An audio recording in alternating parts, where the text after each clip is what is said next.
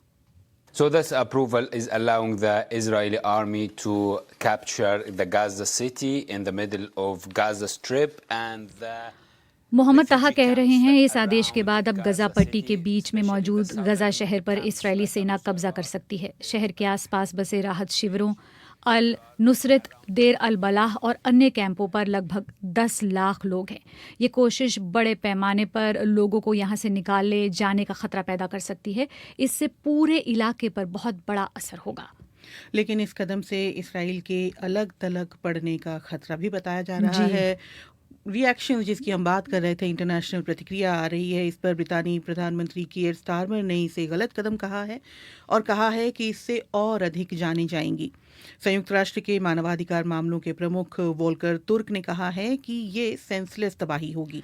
वहीं जर्मनी के chancellor Friedrich मर्ट्स ने कहा है कि वो इसराइल को ऐसे हथियारों का निर्यात रोकेगा जिनका इस्तेमाल वो गजा में कर सकता है। और अमेरिका के बाद हथियारों के मामले में इसराइल का दूसरा सबसे बड़ा सप्लायर जर्मनी ही है। जी बिल्कुल। और Stockholm International Peace Research Institute के जो आंकड़े हैं 2020 और 2024 के बीच के, उसके अनुसार इसराइल ने जो हथियार खरीदे उनमें अमेरिका की हिस्सेदारी 66% है और जर्मनी की 33%। यूरोपीय कमीशन की अध्यक्ष अर्सुला वॉन डेर लेयन ने भी इसकी आलोचना की है और कहा है कि अब ज़रूरत है युद्ध विराम की। वहीं ऑस्ट्रेलिया की विदेश मंत्री पेनी वोंग ने कहा कि इसराइल ऐसा ना करे क्योंकि गजा में मानवीय त्रासदी अब और बढ़ सकती है। वहीं तुर्की ने अंतर्राष्ट्रीय समुदाय से ये अपील की है कि वो इसराइल को इस योजना को लागू करने से रोके और चीन की भी इस पर प्रतिक्रिया आई है। जी, चीन ने कहा है कि गजा फ़लस्तीनी लोगों की जगह है और फ़लस्तीनी क्षेत्र का ही हिस्सा है और डेनमार्क और फिनलैंड ने भी इसका विरोध किया है। पॉडकास्ट में शामिल करते हैं यरूशलेम से वरिष्ठ पत्रकार हरेंद्र मिश्रा को। हरेंद्र, सबसे पहले आपसे ये जानना चाहेंगे कि इसराइल के भीतर इसका विरोध हो रहा है, लोग इस फैसले को किस तरह देख रहे हैं? देखिए, इसराइल में इसके खिलाफ पहले से ही विरोध प्रदर्शन हो रहे थे और कल जब सिक्योरिटी कैबिनेट की मीटिंग हो रही थी उस समय हजारों की तादाद में लोग जो हैं वो बाहर खड़े थे, उनके ऊपर यहाँ पर पुलिस ने भी कार्रवाई की और लोग लगातार विरोध कर रहे थे। लोगों का ये कहना था कि अगर गजा पर नियंत्रण का फैसला अगर होता है तो इसका मतलब कि वहां पर जो बंधक हैं और खास करके गजा शहर की जो बात कर रहे हैं, जिसपे कब्जा करने की बात हो रही है, अगर उस शहर पर गौर करें तो पहले यहाँ जो जानकारी है उसके मुताबिक वहां पर कई सारे बंधक जो हैं वहां पर रखे गए हैं। तो कहा यह जा रहा है कि जो यहाँ पर फैमिलीज फोरम है, बंधकों के जो परिवारजनों का जो फोरम है, उनके तरफ से एक बयान आया है। उसमें साफ तौर पर यह कहा जा रहा है कि एक तरह से सरकार जो है वो बंधकों की कुर्बानी देने का उसने फैसला किया और कुछ इसी तरह की बात हमास के तरफ से भी कही जा रही है। तो यहाँ पर विरोध प्रदर्शन लगातार हो रहे थे। यहाँ पर इसी फोरम ने अपील की है कि कल जो शनिवार को यहाँ पर हर हफ्ते प्रदर्शन होते हैं, उसमें अपील की है इस फोरम ने कि लाखों की तादाद में लोग जैसे आते रहे हैं वो जम करके उसमें हिस्सा लें कल, जिससे कि सरकार पर दबाव बनाया जा सके। और यहाँ पर बाकी शहरों में भी, सिर्फ तेल अवीव में ही नहीं जहाँ पर सबसे बड़े प्रदर्शन होते हैं, बाकी शहरों में भी हजारों की तादाद में लोग जगह जगह पर प्रदर्शन कर रहे हैं। आपको ये भी बताएं कि ये विरोध जो है ये सिर्फ लोगों में ही नजर नहीं आ रहा। कल जब सिक्योरिटी कैबिनेट की मीटिंग जो हुई है उसमें भी सर्वसम्मति से ये फैसला नहीं लिया गया है। और हैरानी की बात यह है कि जिन लोगों ने विरोध किया या जो सरकार के पक्ष में नहीं थे, फैसले के पक्ष में नहीं थे, वो धुर जो है दक्षिणपंथी नेता जो है गठबंधन में शामिल, उन्होंने इसका साथ नहीं दिया। लेकिन जो फौज है, फौज के जो सरबराह हैं, यहाँ पर हिब्रू मीडिया के रिपोर्ट्स पर अगर गौर करें तो वो कुछ दिनों से लगातार सरकार के इस फैसले का विरोध करते आ रहे थे। उन्होंने मुखर विरोध किया है अगर यहाँ पे स्थानीय रिपोर्ट पर गौर करें तो। और उन्होंने ये भी कहा कि भले ही वो सरकार का जो भी फैसला होगा उस पर फौज जो है वो अमल करेगी, लेकिन उसका विरोध करना और सही जो हकीकत है उससे सरकार को अवगत कराना वो उनका कर्तव्य है और उसी का उन्होंने पालन किया है। उनके तरफ से ये भी बात कही जा रही है कि तकरीबन 2 साल हो गए युद्ध के, और इसकी वजह से जो फौजी हैं वो काफी, उनमें भी थकान एक तरह का देखा जा रहा है। और जैसे अक्टूबर 7 की घटना के बाद, अक्टूबर 7 2023 में हमास के हमले के बाद यहाँ पर जिस तरह से इसराइली बाहर से इसराइल आए और उनको लगा कि उनके अस्तित्व की लड़ाई है और हजारों की तादाद में जो है यहूदी चारों तरफ से इकट्ठा हुए युद्ध लड़ने के लिए, अब उसके विपरीत एक देखा जा रहा है कि लोगों में उस तरह का भाव आ रहा है कि वहां पर सैन्य कार्रवाई से जो भी हासिल करना था वो हो चुका है। और इसी तरह की बात फौज की तरफ से कही जा रही है। इस वजह से भी विरोध हो रहा है और घरेलू राजनीति भी जो है उसकी वजह से भी एक अफरा तफरी का माहौल बना हुआ है, क्योंकि यहाँ पर एक जो तबका है वो फौज में सर्व नहीं करता और ये वो तबका है जिसे बहुत सारी सरकारी सहूलियतें मिलती हैं, उसके खिलाफ भी वो यहाँ का दूसरा जो तबका है जो कि यहाँ पर टैक्स पे करता है, जो फौज में सर्व करता है और जो यहाँ के इकोनॉमी में जो है कंट्रीब्यूट करता है, उसका बड़ा योगदान होता है, उनके तरफ से ये कहा जा रहा है कि एक तबका जो है उसको सरकार जो है ज्यादा प्रोटेक्ट कर रही है और इसके खिलाफ भी यहाँ पर काफी विरोध प्रदर्शन हो रहे हैं। जी, और जिस तरह की अंतर्राष्ट्रीय प्रतिक्रिया देखी जा रही है, ऐसी बातें पहले से ही थी कि इसराइल अलग थलग पड़ता जा रहा है, क्या अब उसके और अलग थलग पड़ने का खतरा पैदा हो गया है? देखिए, वो तो पहले से ही नजर आ रहा था। सबसे पहली बात तो ये देखें कि अमेरिका जहां पर की जो कि सबका इसराइल का सबसे बड़ा समर्थक राष्ट्र माना जाता है, वहां पर जो है यहूदियों के खिलाफ कई सारे एंटीसेमिटिक अटैक्स कहे जा रहे हैं जो होते रहे हैं और उसके खिलाफ सरकार जो है वहां का प्रशासन जो है वो कार्रवाई करने की कोशिश करता रहा है। यूरोप में तो ये बिल्कुल आम बात सी हो गई है, जगह जगह तकरीबन हर रोज इस तरह की रिपोर्ट आती है। कल एल आल जो इसराइली नेशनल कैरियर है उसके दफ्तर पर पेरिस में जो है इस तरह का हमला हुआ। तो इस तरह के अटैक्स जो है एक माना जा रहा है, कई लोग ये कह रहे हैं कि एक 8वां फ्रंट इस तरह का जो है यहूदी विरोधी लोग हैं चारों तरफ, वो खुलता हुआ नजर आ रहा है, जिसका भी इसराइल को सामना करना पड़ेगा। लेकिन सरकारों के तरफ से भी जिस तरह के फैसले हो रहे हैं, जर्मनी की तरफ से कहा गया है कि वो उन हथियारों का निर्यात बंद कर देगा जिसका कि गजा में इस्तेमाल हो सकता है। वैसे सही मायने में देखा जाए तो इसका बहुत ज्यादा असर नहीं पड़ना है, क्योंकि 33% तकरीबन जो इसराइली हथियारों का निर्यात जर्मनी से होता है, उन हथियारों का बहुत ज्यादा इस्तेमाल उसके खिलाफ नहीं हुआ है, यानी कि गजा में उनका इस्तेमाल बहुत ज्यादा नहीं हुआ है। लेकिन फिर भी एक देखें तो सांकेतिक ये जो विरोध है उसका काफी गहरा असर हो सकता है। और बाकी यूरोप के कई सारे जो देश हैं वो सैंक्शंस तक की भी बातें कर चुके हैं। न सिर्फ वो फिलिस्तीनी राष्ट्र को मान्यता देने की बात कर रहे हैं, तो इस वजह से भी दबाव भी बढ़ता जा रहा है और लगातार जो है नए नए देश जो हैं वो इसराइल के विरुद्ध खड़े होते हुए नजर आ रहे हैं। तो इसराइल का अलग थलग साफ तौर पर देखा जा रहा है कि इसराइल अलग थलग बढ़ता हुआ नजर आ रहा है। तकरीबन 145 देश जो हैं वो अपनी मंशा जाहिर कर चुके हैं कि वो फिलिस्तीनी राष्ट्र को मान्यता देने के लिए तैयार हैं। जी, बहुत बहुत शुक्रिया। ये थे वरिष्ठ पत्रकार यरूशलेम से हरेंद्र मिश्रा। दिन की बड़ी खबर, चाहे भारत में हो या दुनिया में कहीं और, जो हुआ केवल वही नहीं, ऐसा क्यों हुआ जानिए वो भी। खबर के आगे क्या है, खबर की परतों के बीच क्या छिपा है, पहले समझे फिर समझाएं। बीबीसी हिंदी का न्यूज पॉडकास्ट, दिन भर, पूरा दिन, पूरी खबर। हमारी खबरों को पढ़ें bbchohindi.com पर। आप हमें व्हाट्सएप, इंस्टा और यूट्यूब पर भी फॉलो कर सकते हैं। और अब पॉडकास्ट में आगे बढ़ते हैं। बात अमेरिका भारत ट्रेड डील की। हमने ये देखा मानसी, इस पर इस साल बहुत चर्चा हुई। दोनों तरफ से लगातार बयान आते रहे कि हम ट्रेड डील के बहुत करीब हैं और साल के अंत तक समझौता हो सकता है, लेकिन अब हालात बदल चुके हैं। जी बिल्कुल, ट्रेड डील पर कुछ फाइनल हो उससे पहले अमेरिका के राष्ट्रपति डोनाल्ड ट्रंप ने भारत पर भारी टैरिफ लगा दिए हैं। उनका ये कहना है कि टैरिफ मामला सुलझने तक भारत के साथ व्यापार वार्ता की संभावना नहीं है। व्हाइट हाउस में एक सवाल के जवाब में ट्रंप ने ये कहा कि जब तक इसे हल नहीं कर लेते, यानी टैरिफ मामले को हल नहीं कर लेते, तब तक तो बात नहीं होगी।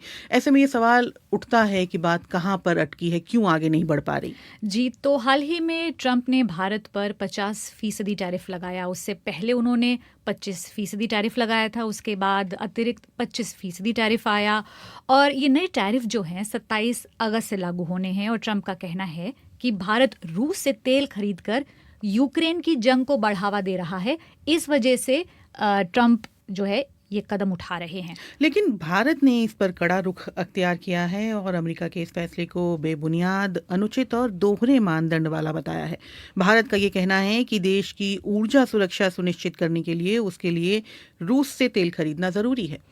लेकिन ट्रंप के इस फैसले के बाद मानसी कुछ ऐसी भी खबरें आई जो भू राजनीति के लिहाज से महत्वपूर्ण है। पहला, रूस के राष्ट्रपति व्लादिमीर पुतिन भारत का दौरा कर सकते हैं और ये जानकारी भारत के राष्ट्रीय सुरक्षा सलाहकार अजीत डोभाल ने दी। मॉस्को में एक मीटिंग के दौरान उन्होंने कहा था, We have had high-level engagements and these high-level engagements have contributed very substantially. तो अजीत डोभाल ने हाई लेवल एंगेजमेंट्स की बात करते हुए बताया कि राष्ट्रपति पुतिन की भारत यात्रा के बारे में वो बेहद उत्साहित और खुश हैं और उन्हें लगता है कि उनके दौरे की तारीख लगभग तय हो चुकी है। शिखर सम्मेलन स्तर की बैठकें हमेशा से ही महत्वपूर्ण रही हैं और इनसे हमारे रिश्तों को एक नई दिशा मिलेगी। और आपको ये बता दूं कि अजीत डोभाल जिस वक्त मॉस्को में थे, उसी समय ट्रंप के जो दूत हैं स्टीव विटकॉफ, वो भी मॉस्को में मौजूद थे। और हालांकि पुतिन का ये जो भारत दौरा है उसे लेकर कोई खास तारीख नहीं बताई गई है अब तक।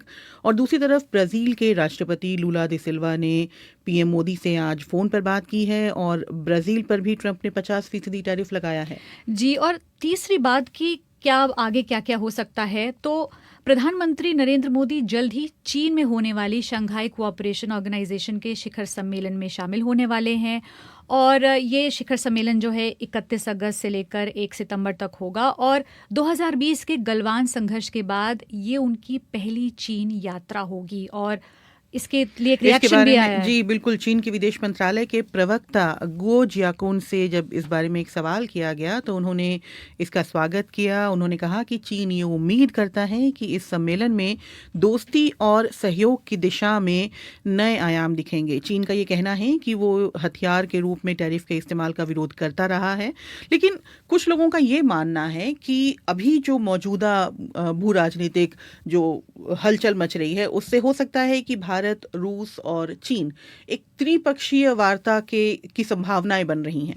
जी, यही कुछ सवाल मैंने सामने रखे और बात की अर्थशास्त्री मिताली निकोरे से और सबसे पहले यही पूछा कि अब आगे भारत क्या कर सकता है और दूसरा कि जहाँ तक ये डील की बात है, भारत और अमेरिका की डील की बात है, तो अब पेच कहाँ फंसा हुआ है। जब से ये पूरा कॉन्वर्सेशन स्टार्ट हुआ है, चाहे वो फरवरी से लेके अब तक हो, तो भारत की तरफ से एक कंसिस्टेंट लाइन आई है कि हम चाहते हैं कि एक ट्रेड डील हो अमेरिका के साथ, हम चाहते हैं कि हमारा ट्रेड अमेरिका के साथ बढ़े। वेराज अगर हम अमेरिका का टोन देखें तो वो ऊपर नीचे ऐसे हो रहा है कि कभी वो कह रहे हैं कि हाँ हम तो ट्रेड डील नेगोशिएट कर रहे हैं, हम चाहते हैं कि ये भारत के साथ ये ट्रेड डील हो, और कभी कहते हैं नहीं हमें भारत का ये एटीट्यूड पसंद नहीं है कि वो रशिया के साथ ट्रेड कर रहे हैं, वो ऑयल खरीद रहे हैं, एक्सेट्रा एक्सेट्रा।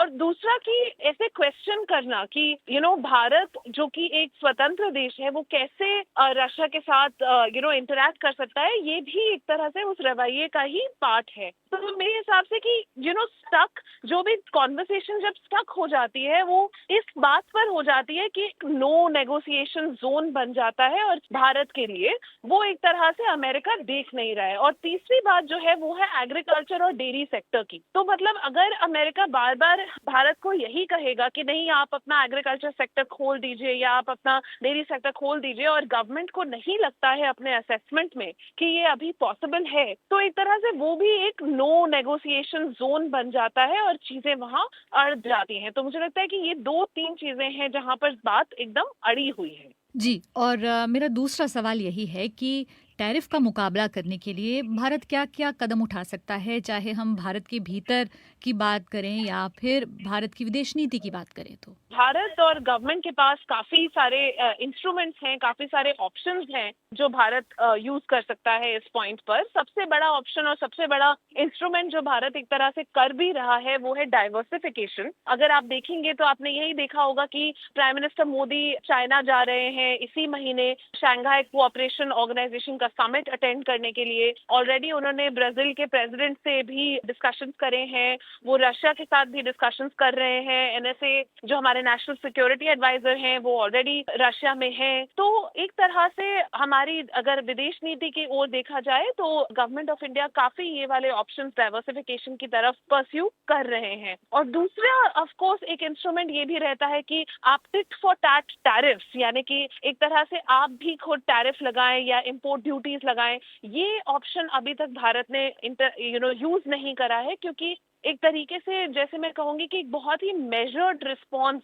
गवर्नमेंट का अभी इस समय पर, और वो ये देख रहे हैं कि क्या नेगोशिएशन का पाथ अभी भी अगर चल सकता है, बैक चैनल कॉन्वर्सेशन का पाथ अभी भी चल सकता है, तो ये टिट फॉर टैट टैरिफ की डिस्कशन और इनफैक्ट किसी भी प्रेस रिलीज में भी बोला भी नहीं गया है। और नंबर 3 इंस्ट्रूमेंट जो कि एक तरह से भारत के पास है, जो कि काफी देशों के पास एक्चुअली नहीं है, वो है भारत का सॉफ्ट पावर और प्राइम मिनिस्टर मोदी का भी एक तरह से इन्फ्लुएंस। क्योंकि आप ये देखें कि वोकल फॉर लोकल और स्वदेशी ये दोनों टर्म्स ऑलरेडी यूज होने लग गए हैं व्हाट्सएप फॉरवर्ड्स में भी। तो आप यही देखेंगे कि एक तरह से इस सॉफ्ट पावर को यूज करके लोगों को थोड़ा ये कहेगी कि आप बाहर की चीजें फिर मत खरीदिए, अमेरिकी प्रोडक्ट्स मत खरीदिए। तो ये भी एक इन्फ्लुएंस है, एक सॉफ्ट पावर है इंडिया के पास। तो यही तीसरा सवाल है, अगर मौजूदा परिस्थिति की बात की जाए तो ये जो ब्रिक्स है, क्या इसकी इम्पोर्टेंस और बढ़ जाती है? जी बिल्कुल, ब्रिक्स की जो इम्पोर्टेंस है वो अब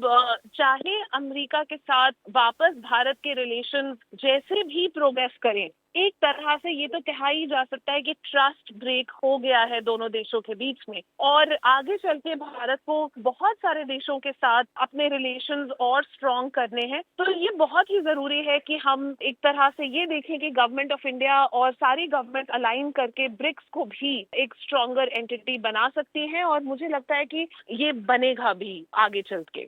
क्या अभी भी ट्रंप के रुख में कोई बदलाव देखा जा सकता है आने वाले दिनों में? क्योंकि कई बार हमने देखा है कि उन्होंने अपने स्टेटमेंट्स में कुछ बदलाव किए हैं।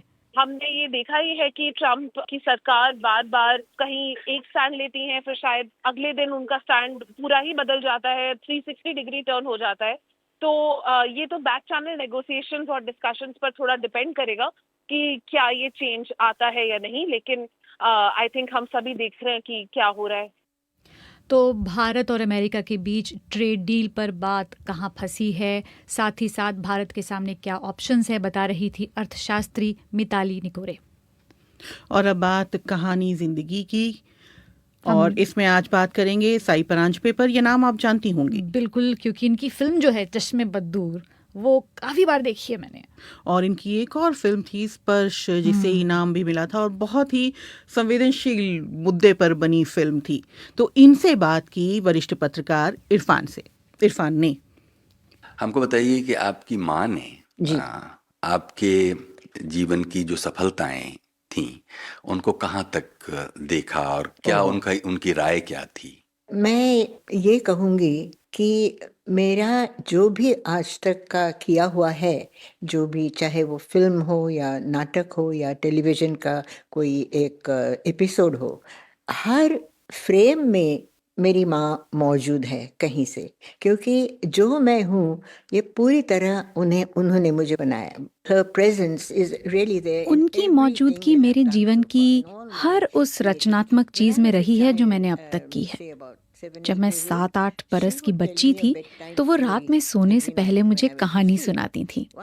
एक दिन उन्होंने कहा कि आज मुझे कोई कहानी नहीं सूझ रही है, आज तुम मुझे सोने से पहले कोई कहानी क्यों नहीं सुनाती हो?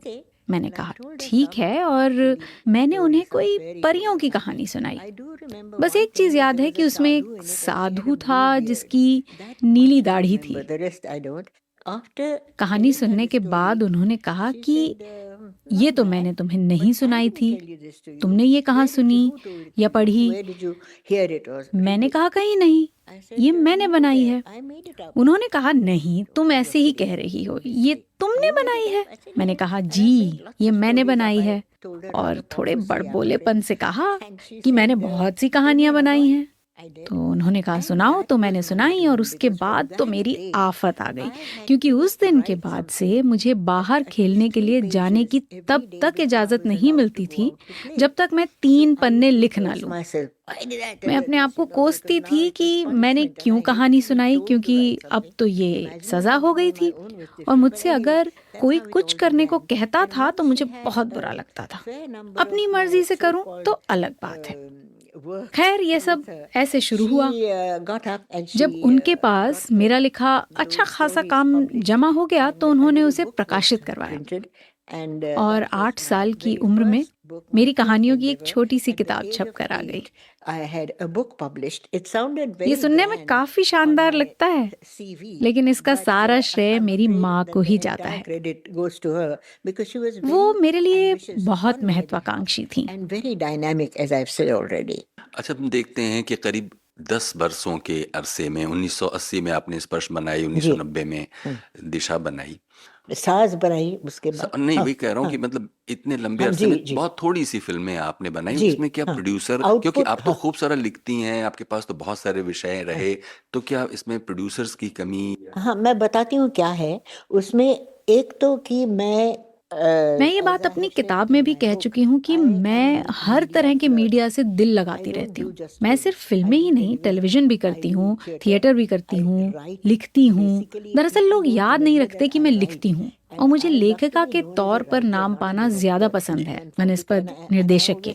मैं हमेशा कहती हूँ कि मैं अव्वल दर्जे की लेखिका हूँ और दोयम दर्जे की निर्देशक। लोग लेखिका वाला हिस्सा भूल जाते हैं, लेकिन उसमें वक्त लगता है, और दुर्भाग्य से मैं एक खाका लिखने वालों में से नहीं हूँ। मैं बार बार लिखती हूँ, 5-6 खाके कम से कम, और उसमें काफी समय लगता है।